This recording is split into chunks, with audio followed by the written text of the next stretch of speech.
Hello students, स्वागत है आप लोग का राजा डेयरी पब्लिकेशन न्यूज चैनल में। हम लोग पढ़ रहे हैं 12th क्लास का बायोलॉजी, जिसका नाम है वंशगत विविधता का सिद्धांत। इससे पहले पार्ट नंबर 6 पढ़ चुके हम लोग। आज हम लोग स्टार्ट करने वाले पार्ट नंबर 6। पार्ट नंबर 6 में आज हम लोग पढ़ने वाले लिंग का निर्धारण। तो लिंग का निर्धारण जो बहुत सारे जीवों में पढ़ेंगे, कैसे कैसे लिंग का निर्धारण होता है। तो सबसे पहले हम जो स्टार्ट करेंगे, जो मनुष्य में जो लिंग का निर्धारण किस प्रकार से हो सकता है, चलिए देखते हैं स्टूडेंट्स। मनुष्य में जो होता है, पहले पढ़ेंगे गुणसूत्र की संख्या के बारे में। मनुष्य में जो गुणसूत्र होता है पढ़िएगा, जो है पूरा 46 होता है। कितना होता है? 46। 46 मतलब 23 जोड़ा। 46 मतलब कितना जोड़ा? 23 जोड़ा। और इसको बांटे 46 को, तो मुख्य रूप से दो अवस्था में पाया जाता है हमारे शरीर में। पहला जो है अवस्था होता है हमारा, इसको अगर देखें, पहला 44 की संख्या में होता है और दूसरा जो है कितना संख्या में? 2 की संख्या में। तो जो 44 की संख्या होता है वह जो है नर और मादा शरीर में दोनों में जो है समान संख्या पाया जाता है। वह जो है शारीरिक अंगों के विकास के लिए पाया जाता है, वह निर्भर होता है या कैसे उसके लिए उत्तरदायी होता है। लेकिन जो 2 होता है वह जो लिंग की क्रिया के लिए जो उत्तरदायी होता है। तो 44 जो है दोनों में समान होता है, लेकिन जो 2 होता है बाद का, वह जो लिंग गुणसूत्र वह जो है दोनों में समान नहीं होता। पहले इसका नाम पढ़ लेते हैं। 44 को हम लोग कहते हैं जो पाया जाता है दैहिक गुणसूत्र या ऑटोसोम।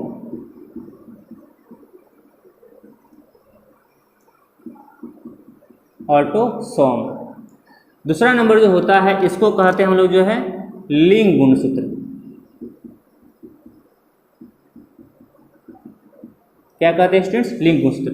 जो 44 होता है आपका वह दैहिक गुणसूत्र, वह तो जो है नर और मादा में दोनों में समान संख्या पाया जाता है। लेकिन जो 2 होता है लिंग गुणसूत्र, वह जो है नर और मादा में दोनों में क्या होता है? अलग अलग पाया जाता है, क्योंकि यही जो है लिंग की क्रिया के लिए क्या होता है? उत्तरदायी होता है स्टूडेंट्स। तो अब जो है लिंग जो गुणसूत्र पाया जाता है वह जो है नर में अलग पाया जाएगा और मादा में क्या पाया जाएगा? अलग पाया जाएगा स्टूडेंट्स। एक नर में पाया जाएगा और एक कहाँ पाया जाएगा? मादा में।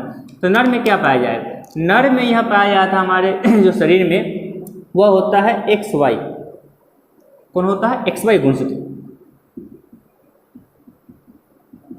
और मादा में जो पाया जाता है यह होता है XX गुणसूत्र। XX गुणसूत्र। तो स्टूडेंट्स जो है नर हो गया और क्या हो गया? मादा।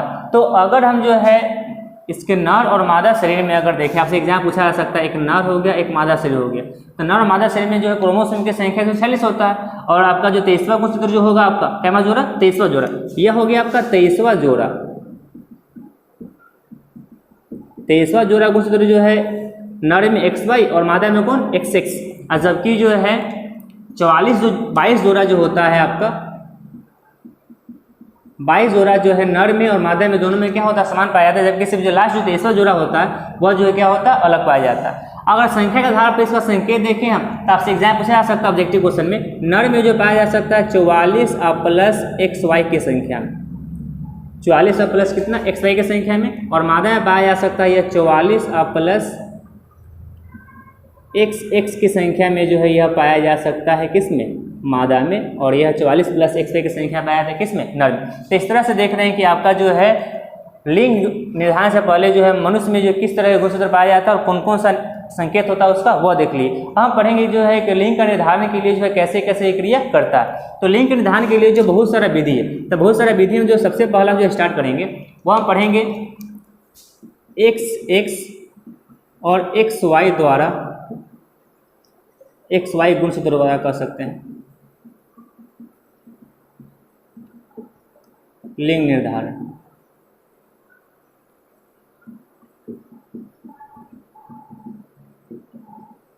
लिंग निर्धारण कैसे होता है?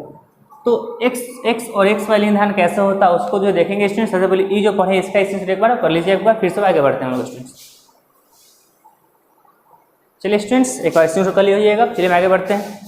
तो XX और XY गुणसूत्र लिंग निर्धारण जो होता है यह जनरली जो पाया जाता है स्टूडेंट्स, यह पाया जाता है मनुष्य में। किसमें होता है? मनुष्य में। और एक होता है ड्रोसोफिला। ड्रोसोफिला एक तरह का जो है मक्खी है, एक तरह क्या चीज़ है? मक्खी है। तो इसमें पाया जाता है आपको जो है XX और XY गुणसूत्र किसमें? मनुष्य में। और ड्रोसोफिला में XX और XY गुणसूत्र द्वारा लिंग का निर्धारण होता है। कैसे होता है उसको देखते हैं स्टूडेंट्स। तो जो है इसमें जो होगा आपका एक मादा और एक होगा कौन? नर। तो मादा में क्या पाया जाएगा? मादा का आपका होगा XX और नर का होगा आपका XY। तो अब इसमें होगा हमारा जो है यह होगा आपका जनक का, किस चीज़ का, यह भी जनक का होगा। इसमें अर्धसूत्री विभाजन होगा, अर्धसूत्री विभाजन के द्वारा जो है x बनेगा फिर x बनेगा।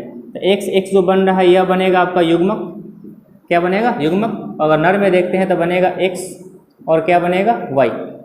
अब फ्यूज़न करेगा तो मिलेगा, कैसे मिलेगा, तो अगर x मिलता है इससे तो यह बना देगा आपका x। अगर xy मिलता है तो यह बना देगा xy। फिर अगर x मिलता है तो फिर यह x। फिर अगर xy मिलता है तो यह बना देगा xy।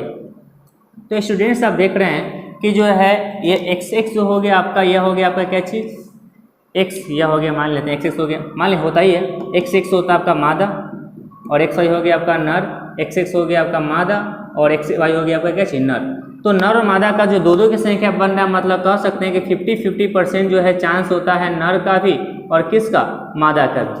तो इस तरह से जो है, अच्छा एक बार देख लेंगे ध्यान से आप, जो नर और मादा जो बनता है वह मादा पर डिपेंड नहीं करता, वह डिपेंड करता है किस पर, नर क्रोमोसोम पर डिपेंड करता है। कि अगर नर का x भाग लेगा तो यह बनेगा आपका जो है x बनेगा, देख रहे हैं, x इससे मिलेगा तो x बनाएगा, x इससे मिलेगा तो x बनाएगा। तो x बनाएगा मतलब करने का अर्थ क्या हो गया कि वह मादा बनेगा। अगर y भाग लेगा तो वह क्या बनेगा, नर। तो डिपेंडली पूरी तरह से करता है किस पर, नर के जो है क्रोमोसोम पर करता है। जबकि जो है यह हमारे समाज में जो प्रचलन है कि जो है यह जो है लिंग का जो निदान होता है उसके लिए उत्तरदायी होता है मादा, लेकिन ऐसा कोई कहानी नहीं मादा के लिए।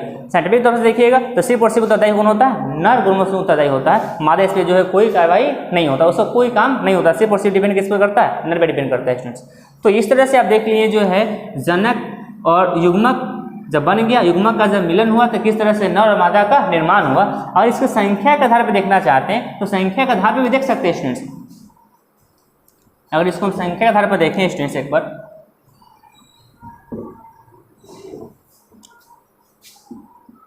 एक नर और एक क्या चीज़, मादा। तो नर में होता है 44 आप प्लस में कितना XY, मादा में हो गया आपका 44 प्लस XX। अगर इसको हम डिवाइड करें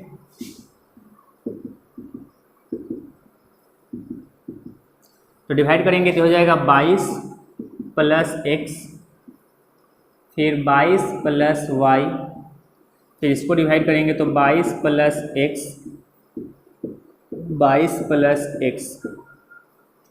अब आगे यह हो गया आपका युग्मक, यह क्या हो गया आपका युग्मक, ये दोनों सबके चार पर क्या है, युग्मक है। तो अब आगे देखते हैं, तो अगर यह इससे मिल जाता तो यह इससे मिल जाएगा तो यह बना देगा 22 और 22 कितना 44 और x क्या चीज़, x डबल x, तो 44 प्लस x।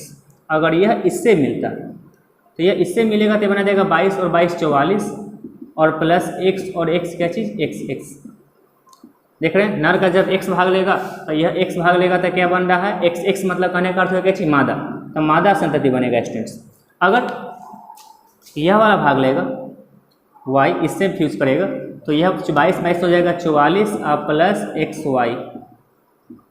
अगर यह इससे मिलेगा तो 22 हो जाएगा 44 प्लस XY। तो XY मतलब बन रहा है, मतलब इसका अर्थ यह क्या हुआ, क्या बन रहा है, नर बन रहा है। तो अगर जो है देख पा रहिएगा 44 और 46 मतलब कितना भी संतति बनेगा, सब संतति में जो है गुणसूत्र की संख्या कितना होता है, 46 होता है। प्रत्येक संतति में गुणसूत्र की संख्या कितना होता है, 46 होता है। लेकिन युग्मक में जो होता है गुणसूत्र की संख्या कितना होता है, 22 और 23, 22 और 23, 22 और 23, 22 और कितना 23 होता है। ये बहुत इंपॉर्टेंट है, आपसे एग्जाम पूछा जा सकता है कि युग्मक के गुणसूत्र की संख्या कितना होता है, वो 23 होता है, और आपके संतति में गुणसूत्र की संख्या कितना होता है, 46 होता है। तो चलिए स्टूडेंट्स इस तरह से देखें आप जो है x और xy गुणसूत्र द्वारा जो है लिंग का निर्धारण कैसे होता है। फिर हम अगला विधि पढ़ने वाले हैं स्टूडेंट्स, पहले आप एक बार इसका पूरा स्क्रीनशॉट आप कर लीजिए, फिर हम आगे बढ़ते हैं।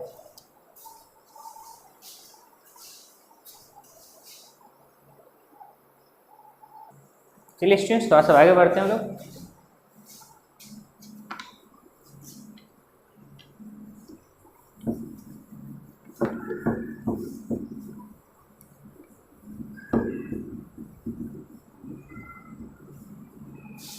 अब अगला विधि है, दूसरा नंबर पढ़ेंगे हम लोग लिंग निर्धारण का क्रोमोसोम के द्वारा।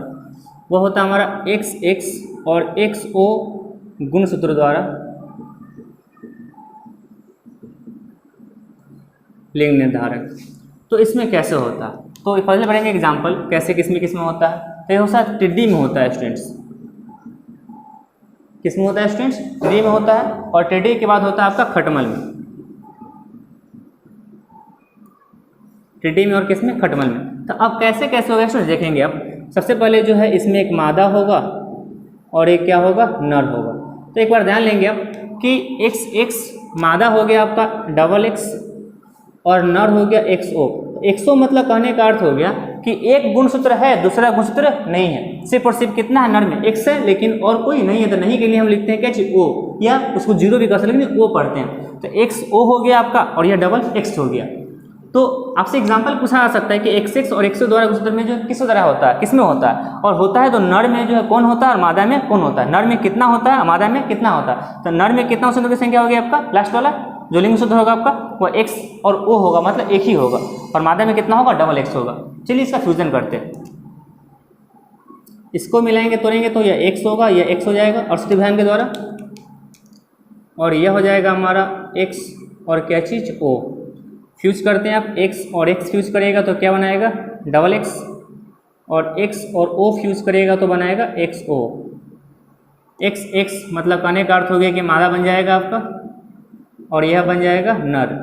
X फ्यूज करिएगा तो डबल X बना देगा आपका, और XO फ्यूज करिएगा तो XO बना देगा, और यह हो जाएगा आपका नर और यह हो जाएगा आपका मादा स्टूडेंट्स। तो इसमें भी देख रहे हैं कि जो कितना परसेंट का चांस है, 50% का चांस है किसका, नर और मादा का बनने का। तो स्टूडेंट्स जो है यह हो गया आपका जो है लिंग निर्धारण जो है टिड्डी में और किस में, खटमल में XX और XO गुणसूत्रों द्वारा लिंग का निर्धारण। चलिए स्टूडेंट्स एक नोट कर लीजिए और फिर हम थोड़ा सा आगे बढ़ते हैं। चलिए स्टूडेंट्स थोड़ा सा आगे बढ़ते हैं हम लोग। तो जैसे कि आप जो है जानते ही हैं कि जो है इससे पहले जितना गुणसूत्र पढ़े हैं सबका सब X A Y के फॉर्म में होता है या O के फॉर्म में होता है, लेकिन अब नया तरह गुणसूत्र आ गया हमारा जो है वो हो गया ZW और ZZ द्वारा। ZW और कौन, ZZ द्वारा। तो ZW और ZZ द्वारा के जो होता है गुणसूत्र आपका स्टूडेंट्स, यह होता है आपका किसमें, ZW और ZZ जो होता है आपका जो है कीट में और मछली में, कीट में और मछलियों में, और आप सरीसृप में भी कह सकते हैं, क्या होता है ये। तो इस सब में होता है आपका जो है ZW और ZZ द्वारा जो है लिंग का निर्धारण। तो अब इसमें जो है एक होगा मादा और एक होगा कौन, नर। तो हम जानते हैं कि जो पहले शुरू में लिख रहे हैं कि हम मादा लिख रहे हैं उसके बाद क्या लिख रहे हैं, नर लिख रहे हैं। तो मादा आपका हो जाएगा ZW और नर हो जाएगा आपका ZZ। अब इसको अगर तोड़ते हैं गुणसूत्र का विधान होगा, युग्मक का निर्माण होगा, तो यह हो जाएगा Z और यह हो जाएगा W, यह हो जाएगा Z और यह हो जाएगा Z।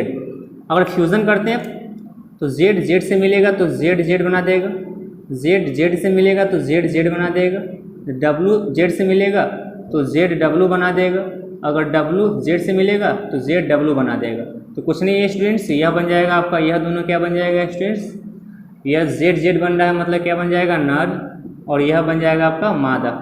इसमें भी आपको जो है कितना परसेंट का चांस है, 50% का चांस है नर का और किसका, मादा का। तो इसमें भी देखने की बहुत सारा इजी है कि आप जो है ZW और ZZ द्वारा जो है किस में होता है, तो वो होता है कीट में, मछली में और किस में, सरीसृप में। अब इसके बाद मादा में होगा ZW गुणसूत्र और नर में होगा कौन, ZZ गुणसूत्र होगा स्टूडेंट्स। और कैसे फ्यूज किया था देखिए ना, बहुत ईजी प्रोसेस है।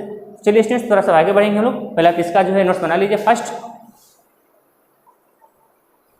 चलिए स्टूडेंट्स थोड़ा सा आगे बढ़ेंगे हम लोग। 3 हो गया, अब लास्ट 4 नंबर इस से पढ़ेंगे हम लोग जो है।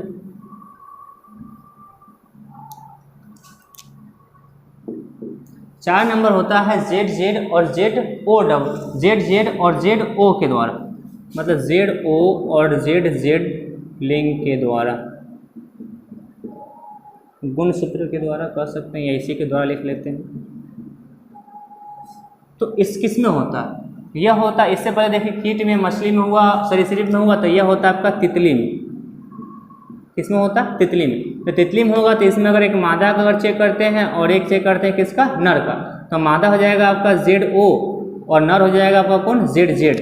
तो अगर इसका फ्यूज करते हैं तो यह Z और यह O, इसको युग्मक निर्माण करते हैं तो Z और यह क्या चीज़, Z, यह युग्मक बन गया आपका। फ्यूज करते हैं तो ZZ बन जाएगा, यह ZZ बन जाएगा, यह OZ मतलब ZO बन जाएगा और यह ZO बन जाएगा। तो आपका यह बन गया आपका जो है जेड जेड मतलब कहने का अर्थ हो गया नर, और यह बन गया आपका क्या चीज मादा स्टूडेंट्स। तो इसमें भी कितना कितना परसेंट का चांस है, 50-50% का चांस है नर और मादा बनने का स्टूडेंट्स। तो इसमें भी देख रहे हैं क्या जेड ओ और जेड ए गुणसूत्र राजौलिंग का जहर किसके द्वारा होगा, तितली में होगा, और मादा का होगा जेड ओ मतलब सिर्फ एक ही गुणसूत्र होगा आपका मादा में, और नर में कितना होगा जेड जेड मतलब दोनों होगा सिर्फ और सिर्फ जेड होगा स्टूडेंट्स। चलिए एक बार इसको देखिए, और हम आगे बढ़ेंगे ऐसा जो विधि जिसमें जो कुछ ही तरह का लिंग गुणसूत्र पूरा अलग नया तरीका का जो है लिंग के निर्धारण होता है।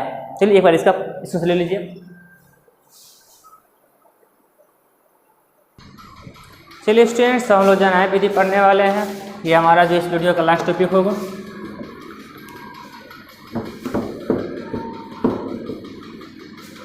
नया टॉपिक ये बहुत इजी है और नहीं पढ़ेगा अभी तक आप। द्विगुणित अगुणित द्वारा लिंग का निर्धारण।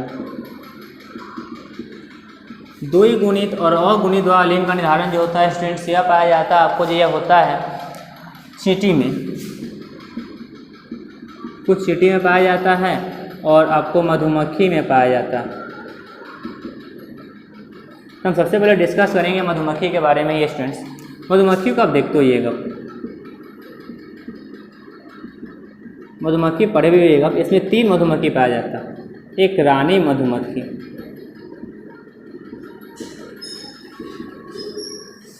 रानी मधुमक्खी जो होता है यह द्विगुणित होता है।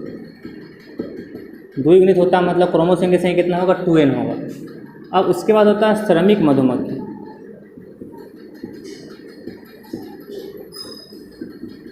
श्रमिक मधुमक्खी जो होता है यह भी द्विगुणित होता है,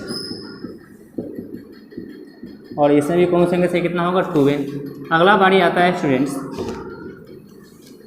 जो उड़ने वाला होता है, ड्रोन मधुमक्खी कहते हैं उसको।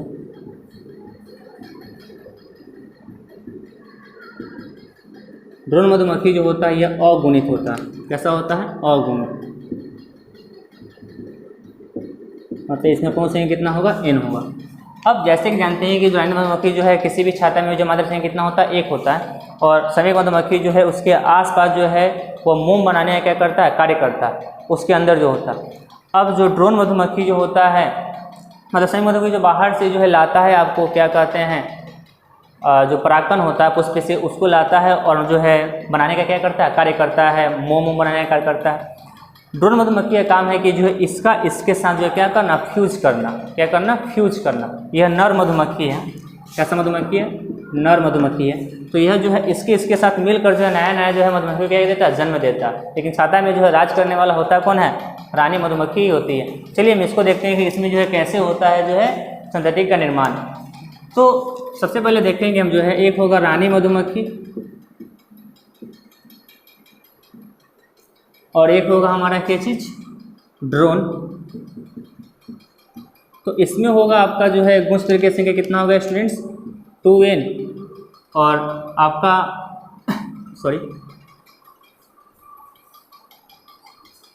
एक रानी मधुमक्खी हो गया और एक होगा कौन हमारा, ड्रोन मधुमक्खी। सही है, क्योंकि यही करता है। और मधुमक्खी, ड्रोन मधुमक्खी कितना होगा, n। तो अब होता है क्या स्टूडेंट्स, देखेंगे आप ध्यान से आप कि यह हो गया आपका जनक। क्या हो गया, जनक। और इसमें युग्मक बनेगा सबसे फर्स्ट। क्या बनेगा, युग्मक। तो इसमें जो होगा आपका अर्धसूत्री विभाजन। कौन विभाजन, अर्धसूत्री। अर्धसूत्री होगा तो कितना बन जाएगा, n बन जाएगा।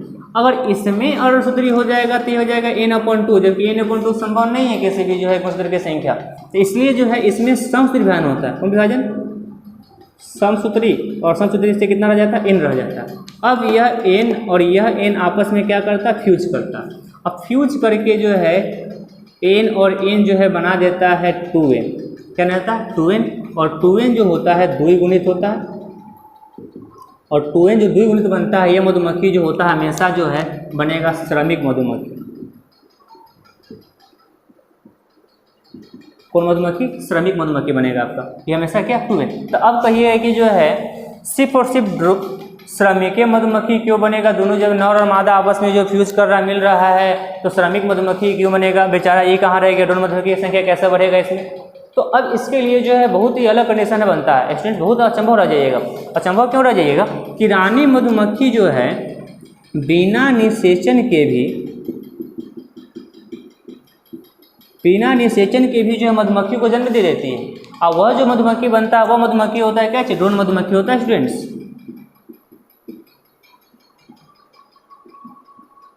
वो मधुमक्खी होगा, कौन मधुमक्खी होगा, ड्रोन मधुमक्खी, जो होगा आपका अगुणित। तो बहुत ही इंपॉर्टेंट टॉपिक है यह। और बिना निषेचन के द्वारा जो है यह होता है अनिषेक जनन होता है। आप पढ़े भी होगा सेकेंड चैप्टर में, अनिषेक जनन बिना निषेचन के जो है किसी भी जो है संतति को जन्म अनिषेक जनन कहलाता है। तो अब जो है रानी मधुमक्खी जो है इसके साथ फ्यूज किया तो बनाएगा सिर्फ और सिर्फ श्रमिक मधुमक्खी। और रानी मधुमक्खी अगर बिना निषेचन के जो है संतति को जन्म दे देती है तो वह होगा कौन, ड्रोन मधुमक्खी, और यह अगुणित होगा हमारा। तो स्टूडेंट्स एक बार पूरा केस कर लीजिए एक बार आप। फ्रेंड्स अगर आपको यह वीडियो अच्छा लगा और अभी तक चैनल को सब्सक्राइब नहीं किए हैं तो चैनल को सब्सक्राइब जरूर कर दीजिएगा और वीडियो को लाइक कर दीजिए। अधिक से अधिक दोस्तों को शेयर कीजिए जिससे वो भी आसानी से फ्री में जो है क्लास अपना 12th क्लास का सिलेबस कवर कर सके। स्टूडेंट्स आज के लिए इतना ही, थैंक्स।